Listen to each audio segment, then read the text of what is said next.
നമസ്കാരം പ്രിയമുള്ളവരെ, 2025 നവംബർ മാസം 1-ാം തീയതി കേരള പിറവി ദിനത്തിൽ രാജ്യം നമ്മുടെ സംസ്ഥാനത്തെ ഉറ്റുനോക്കുകയാണ്. കാരണം നമ്മളുടെ രാജ്യത്ത് ആദ്യമായിട്ടാണ് ഒരു സംസ്ഥാനം അതിദരിദ്രരില്ല എന്ന സ്വപ്നം സാക്ഷാത്കരിക്കാൻ പോകുന്നത്. അപ്പോൾ അതിൻ്റെ നിർണായക പ്രഖ്യാപനമാണ് കേരളത്തിൻ്റെ ബഹുമാനപ്പെട്ട മുഖ്യമന്ത്രി പിണറായി വിജയൻ ഇപ്പോൾ പ്രഖ്യാപിക്കാൻ പോകുന്നത്. ഇന്ത്യ സ്വാതന്ത്ര്യം ലഭിച്ചതിന് ശേഷം 78 വർഷങ്ങൾക്ക് ശേഷമാണ് ആദ്യമായിട്ട് ഒരു സംസ്ഥാനം അതിദരിദ്രരില്ലെന്ന ഈ സ്വപ്നം ഇപ്പോൾ സാക്ഷാത്കരിക്കുന്നതിന് വേണ്ടി പോകുന്നത്. നിലവിൽ കേരളം സമ്പൂർണ്ണ സാക്ഷരത കൈവരിച്ച ആദ്യത്തെ സംസ്ഥാനമാണ്. അതുകൂടാതെ തന്നെ ഡിജിറ്റൽ സാക്ഷരത നേടിയ ജനതയാണ് നമ്മളുടേത്. ഇതോടൊപ്പം തന്നെ ജനകീയ ആസൂത്രണ വികസന രീതി ആദ്യമായിട്ട് അവതരിപ്പിച്ച സംസ്ഥാനമാണ് നമ്മളുടേത്. ഇതിനോടൊപ്പം തന്നെ ചേർത്ത് വെക്കുകയാണ് അതിദരിദ്രരില്ലാത്ത ആദ്യത്തെ സംസ്ഥാനമെന്ന ഒരു പദവി കൂടി 2025 നവംബർ മാസം 1-ാം തീയതിയാണ് ഈ ഒരു നിർണായക പ്രഖ്യാപനം നടത്തുന്നത്. ഇനി അത് മാത്രമല്ല, ഇതിനുവേണ്ടി സംസ്ഥാന സർക്കാർ മുൻപ് അതിദാരിദ്ര്യ സർവേ ഉൾപ്പെടെയുള്ള കാര്യങ്ങൾ നടത്തുകയുണ്ടായി. അതിൻ്റെ പശ്ചാത്തലത്തിൽ തന്നെയാണ് ഇപ്പോൾ അർഹരായ ഗുണഭോക്താക്കളെ കണ്ടെത്തി അവർക്ക് ആവശ്യമായിട്ടുള്ള എല്ലാ സൗകര്യങ്ങളും അവരുടെ അവകാശങ്ങളും നൽകി ഈ ഒരു പദ്ധതി യാഥാർത്ഥ്യമാക്കുന്നത്. അതിദാരിദ്ര്യം തുടച്ചു നീക്കുന്നതിന് വേണ്ടി നമ്മുടെ സംസ്ഥാനത്ത് സർക്കാർ വിവിധ പദ്ധതികൾ ആവിഷ്കരിച്ചിരുന്നു.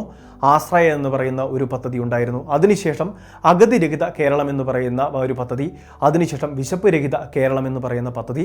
അപ്പോൾ ഇതെല്ലാം തന്നെ നമ്മുടെ സംസ്ഥാനത്തെ അതിദാരിദ്ര്യം തുടച്ചു നീക്കുന്നതിന് വേണ്ടി സംസ്ഥാന സർക്കാർ രൂപീകരിച്ച ചില പദ്ധതികളായിരുന്നു. അതിൻ്റെ ചുവട് പിടിച്ചു തന്നെയാണ് അതിദാരിദ്ര്യ നിർമ്മാർജ്ജന യജ്ഞം എന്നൊരു പദ്ധതിക്ക് സംസ്ഥാന സർക്കാർ രൂപം കൊടുത്തത്. ഒരു മനുഷ്യൻ്റെ അടിസ്ഥാനപരമായിട്ടുള്ള ആവശ്യങ്ങളായിട്ടുള്ള ഭക്ഷണം, അതോടൊപ്പം വസ്ത്രം, അടിസ്ഥാനപരമായ താമസ സൗകര്യങ്ങൾ, അതോടൊപ്പം തന്നെ ജീവിത ചിലവുകൾ, അതുകൊണ്ട് തന്നെ ഒരു വരുമാന മാർഗം അവർക്ക് വേണം. അപ്പോൾ ഇതെല്ലാം തന്നെ നേടിയെടുക്കാൻ സാധിക്കാതെ പോകുന്ന ഒരുപാട് ദുർബല വിഭാഗങ്ങൾ നമ്മുടെ സംസ്ഥാനത്തുണ്ടായിരുന്നു.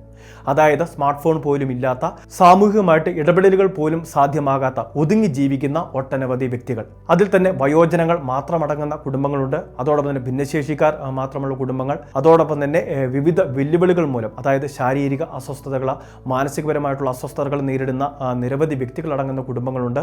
അപ്പോൾ ഇങ്ങനെയുള്ള വിവിധങ്ങളായിട്ടുള്ള ദുർബല വിഭാഗങ്ങളെയെല്ലാം കണ്ടെത്തുക എന്നുള്ളതായിരുന്നു അതിദാരിദ്ര്യ നിർമ്മാർജ്ജന യജ്ഞത്തിൻ്റെ പ്രഥമ പടിയായിട്ട് സർക്കാർ സ്വീകരിച്ചത്. ഇതിൻ്റെ പശ്ചാത്തലത്തിൽ തന്നെ നിലവിൽ തദ്ദേശ സ്വയംഭരണ വകുപ്പുമായിട്ട് സംയോജിപ്പിച്ച പ്രത്യേക സർവേകൾ രൂപീകരിക്കുകയാണ് ചെയ്തത്. നമ്മളുടെ പഞ്ചായത്ത് അടിസ്ഥാനങ്ങളെ കൃത്യമായിട്ട് സർവേക്ക് വേണ്ടി നിയോഗിക്കപ്പെട്ട ഉദ്യോഗസ്ഥർ വിവിധ മേഖലകളിൽ എത്തിച്ചേർന്ന അങ്ങനെയുള്ളവരെ കണ്ടെത്തി അവർക്ക് ആവശ്യമായിട്ടുള്ള എല്ലാ സൗകര്യങ്ങളും സേവനങ്ങളും കൃത്യമായിട്ട് വാതിൽപ്പടിക്കൽ എത്തിക്കുക എന്നുള്ളതായിരുന്നു സർക്കാരിൻ്റെ ഈ പദ്ധതിയുടെ ഭാഗമായിട്ടുണ്ടായിരുന്ന ലക്ഷ്യം. റേഷൻ കാർഡുകൾ ഇല്ലാത്തവർ വരെ ഉണ്ടായിരുന്നു, അവർക്ക് റേഷൻ കാർഡുകൾ നൽകി. വയോജനങ്ങൾ, മറ്റ് ആനുകൂല്യങ്ങളൊന്നും ലഭിക്കാത്തവർക്ക് പെൻഷൻ പോലുള്ള ആനുകൂല്യങ്ങൾ ഉറപ്പു നൽകി. അതോടൊപ്പം തന്നെ വിവിധ വെല്ലുവിളികൾ നേരിടുന്ന, അതായത് രോഗാവസ്ഥകൾ മൂലമൊക്കെ ക്ലേശിക്കുന്നവർക്ക് അവരുടെ വീട്ടിലേക്ക് ആവശ്യമായിട്ടുള്ള മരുന്നുകൾ, അതോടൊപ്പം തന്നെ റേഷൻ ആനുകൂല്യങ്ങൾ ഉൾപ്പെടെയുള്ളവ വീട്ടുപടിക്കൽ എത്തിക്കുന്ന വാതിൽപ്പടി സേവനം ഉൾപ്പെടെയുള്ള കാര്യങ്ങൾ സർക്കാർ ഇവർക്ക് വേണ്ടി ആരംഭിച്ചു. അതോടൊപ്പം തന്നെ ഭൂരഹിത ഭവനരഹിതരുണ്ട്.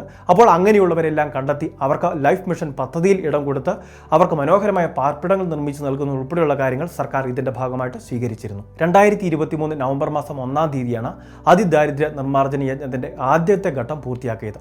ആ സമയത്ത് തന്നെ 35,000-ഓളം വരുന്ന കുടുംബങ്ങളെ ഈ ഒരു ലിസ്റ്റിലേക്ക് ഉൾപ്പെടുത്തുകയും ചെയ്തിരുന്നു. അവർക്ക് ആവശ്യമായിട്ടുള്ള എല്ലാ സേവനങ്ങളും സൗകര്യങ്ങളും സർക്കാർ ആ സമയത്ത് തന്നെ ഏർപ്പെടുത്തുകയും ചെയ്തു. ഈ 2025 ആയപ്പോഴേക്കും അതിദാരിദ്ര്യ നിർമ്മാർജ്ജന യജ്ഞം അതിന്റെ ഫലപ്രാപ്തിയിലെത്തിയിരിക്കുകയാണ്.